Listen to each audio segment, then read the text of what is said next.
Praise Lord. എൻ്റെ പേര് ബിൻഡോ.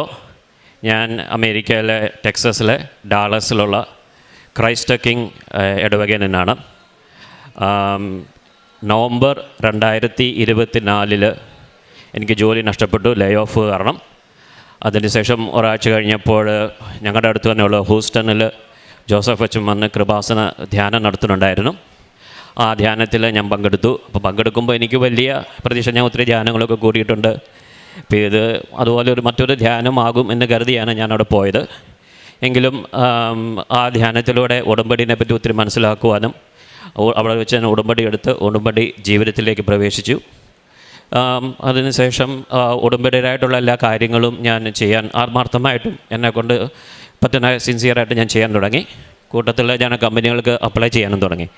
അപ്പോൾ ഞാൻ ആ സമയത്ത് US ചെന്നിട്ട് കുറച്ച് വർഷങ്ങളായിട്ടുള്ളൂ. US ഞാൻ ചെയ്യുന്ന മേഖലയിൽ എനിക്ക് US സ്പെസിഫിക്കായിട്ടുള്ള എക്സ്പീരിയൻസ് ഇല്ലാത്തതുകൊണ്ട് അതിൻ്റേതായിട്ടുള്ള പരിമിതികളുണ്ടായിരുന്നു. അപ്പം ഉടമ്പടി ധ്യാനം പങ്കെടുത്തപ്പോൾ എനിക്കത് മനസ്സിലായി, എനിക്ക് മെറിറ്റില്ല. അതാണ് പരിമിതികൾ കൊണ്ട് മനസ്സിലായി. മെറിറ്റില്ലെങ്കിലും not by merit but by grace എന്നുള്ള വിശ്വസിച്ചുകൊണ്ട് ഞാൻ കമ്പനികൾക്ക് അപ്ലൈ ചെയ്തുകൊണ്ടിരുന്നു.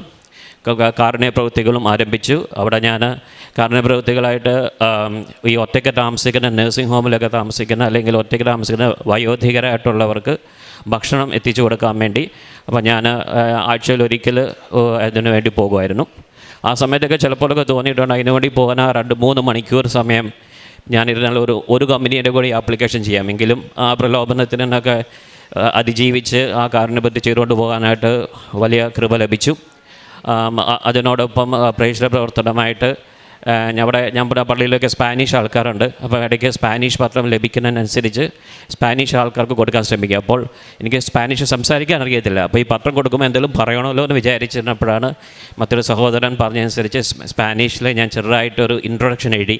ഇങ്ങനെ ഇന്ത്യയിലുള്ള ഒരു മരിയൻ തീർത്ഥാടന കേന്ദ്രത്തിലെ പറ്റി അങ്ങനെ ഒരു 3-4 ലൈൻ സ്പാനിഷിൽ എഴുതി ആ ഒരു പേപ്പർ കൂടി വെച്ചിട്ടാണ് അങ്ങനെ സ്പാനിഷ് പത്രം കൊടുക്കുന്നത്. അതുപോലെ തന്നെ എനിക്ക് എൻ്റെ വാട്സപ്പ് ഗ്രൂപ്പുകളിലൊക്കെ കൂടുതലും മലയാളികളല്ലാത്തവരും ക്രിസ്ത്യൻസ് അല്ലാത്തവരുമാണ്. അപ്പോൾ അവർക്ക് ഉതകുന്ന രീതിയിലുള്ള ദൈവവചനങ്ങളുടെ പോസ്റ്റേഴ്സ് ഞാൻ അങ്ങനെ അയക്കാനൊക്കെ തുടങ്ങി. അപ്പോൾ ഈ കമ്പനികൾക്ക് അപ്ലൈ ചെയ്താൽ ഞാൻ നോക്കിയപ്പോൾ ഓൾമോസ്റ്റ് 50 കമ്പനികളോളം ആപ്ലിക്കേഷൻ അയച്ചു കഴിഞ്ഞു. നവംബർ ജോലി പോയിട്ട് ഒരു ഫെബ്രുവരി മാർച്ചൊക്കെ ആയപ്പോഴേക്കെങ്കിലും പോലും ഒരു കമ്പനിന് പോലും മറുപടികൾ വന്നിട്ടില്ല. അങ്ങനെ ഇരിക്കുമ്പോഴാണ് ഞാൻ ചൊവ്വാഴ്ചത്തെ ധ്യാനം എല്ലാ ദിവസവും ഞാൻ ഓൺലൈൻ കൂടുമായിരുന്നു. ഓൺലൈൻ കൂടുമ്പോൾ ഒരു ചൊവ്വാഴ്ചത്തെ ധ്യാനത്തിൽ ഒരു സാക്ഷ്യം പറയുന്നത് കേട്ടു. യൂറോപ്പിൽ വെച്ച് ഒരു വ്യക്തി ഇങ്ങനെ ജോലിക്ക് വേണ്ടി ശ്രമിച്ചപ്പോൾ ആ കമ്പനിയുടെ പാർക്കിങ്ങിലോട്ട് കൊണ്ട് ഉപ്പിട്ട് പ്രാർത്ഥിച്ച് അതിനുശേഷം ജോലി കിട്ടിയതായിട്ട്. അപ്പോൾ ഞാനും എൻ്റെ ഭാര്യയാണ് ആദ്യം എന്നോട് പറഞ്ഞത് ഇങ്ങനെ ഒരു സാക്ഷ്യം കേട്ടായിരുന്നു എന്നെ ഓർപ്പിച്ചത്. അപ്പോൾ ഞാനും പിറ്റേ ദിവസം അപ്ലൈ ചെയ്തിരുന്ന ഒരു കമ്പനിയുടെ പാർക്കിംഗ് ലോട്ടിലേക്ക് പോയിട്ട് വണ്ടി പാർക്ക് ചെയ്ത് കമ്പനിയുടെ ഉള്ളിൽ പ്രവേശിച്ച് റിസപ്ഷൻ ഏരിയയിലൊക്കെ പ്രവേശിച്ച് അവിടെ പ്രാർത്ഥിച്ച് വിശ്വാസപ്രമാണം ചൊല്ലി ഉപ്പിട്ടു. തിരിച്ച് വന്നു കുറച്ച് വണ്ടി കയറി തിരിച്ച് പോകുന്ന സമയത്തൊക്കെ ഇവിടെ നിർത്തി ചെറുതായിട്ട് എൻ്റെ ഇമെയിൽ ചെക്ക് ചെയ്തപ്പോൾ ഞാൻ ഈ അപ്ലൈ ചെയ്ത കമ്പനിയിൽ നിന്നൊരു മെയിൽ വന്നിട്ടുണ്ട്, എന്നെ ഇൻ്റർവ്യൂവിന് വിളിച്ചിട്ടുണ്ട്. അപ്പോൾ ഞാൻ സമയം നോക്കിയപ്പോൾ ഞാൻ ആ കമ്പനിയിൽ പ്രവേശിച്ച അതേ സമയത്ത് തന്നെയാണ് ഈ ഓഫർ ലെറ്ററിൻ്റെ ഇൻ്റർവ്യൂ വന്നത്. അപ്പോൾ അതെന്നെ വളരെ ശക്തിപ്പെടുത്തി. അപ്പോൾ ഫസ്റ്റ് ഇൻ്റർവ്യൂ കഴിഞ്ഞു.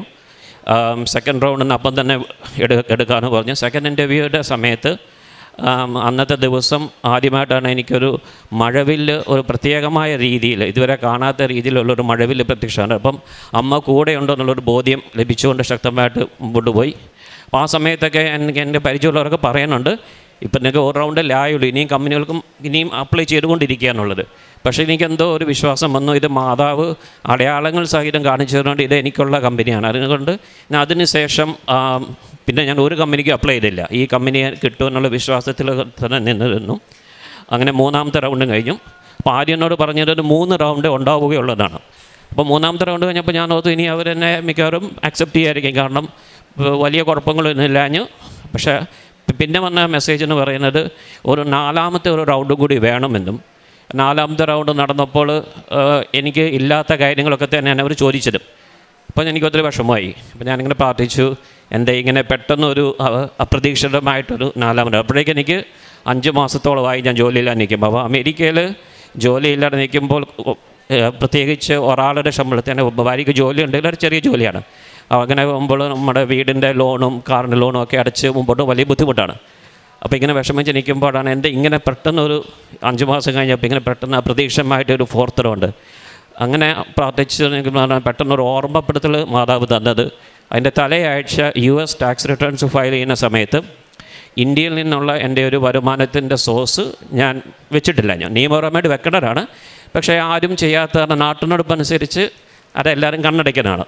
പക്ഷേ ഉടമ്പടി ജീവിതത്തിൽ സത്യസന്ധത പുലർത്തണം എന്നുള്ളൊരു ബോധ്യം തരികയും ഞാൻ അന്നേരം തന്നെ എൻ്റെ ടാക്സ് പ്രിപ്പയർ ചെയ്യുന്ന ആൾക്ക് ഞാൻ മെസ്സേജ് അയച്ചു, ഇങ്ങനെയൊരു ഇൻകമും കൂടിയുണ്ട്, അതുകൂടി വെക്കണമെന്ന് പറഞ്ഞു. അതിനുശേഷമുള്ള അടുത്ത 2 ദിവസം, അടുത്ത 2 രാത്രിയിലും അടുപ്പിച്ച് ജോസഫ് അച്ഛൻ ഇങ്ങനെ സ്വപ്നത്തിൽ പ്രത്യക്ഷം. എനിക്ക് ഇതുവരെയും ദർശനങ്ങളും സ്വപ്നങ്ങളും ഒന്നും ഉണ്ടായിട്ടില്ല, ആദ്യമായിട്ടാണ്. അപ്പോൾ ആ 2 സ്വപ്നത്തിലും ജോസഫ് അച്ഛൻ പ്രത്യക്ഷപ്പെടുകയും എന്നെ ഇങ്ങനെ അനുഗ്രഹിക്കുന്നതായിട്ടും ഞാൻ കാണുകയുണ്ടായി. അതിൻ്റെ 3-ാം ദിവസം ഞാനിങ്ങനെ ഒരു സത്യസന്ധമായിട്ടുള്ള ജീവിതം നയിക്കണമെന്നും ടാക്സ് കൊടുക്കേണ്ടി വന്നാലും അത് സമർപ്പിക്കാമെന്ന് വിചാരിച്ചതിൻ്റെ 3-ാം ദിവസം ആണ് എനിക്ക് ഓഫർ ലെറ്റർ കമ്പനിയിൽ നിന്ന് വന്നു. ദൈവം അനുഗ്രഹിച്ച്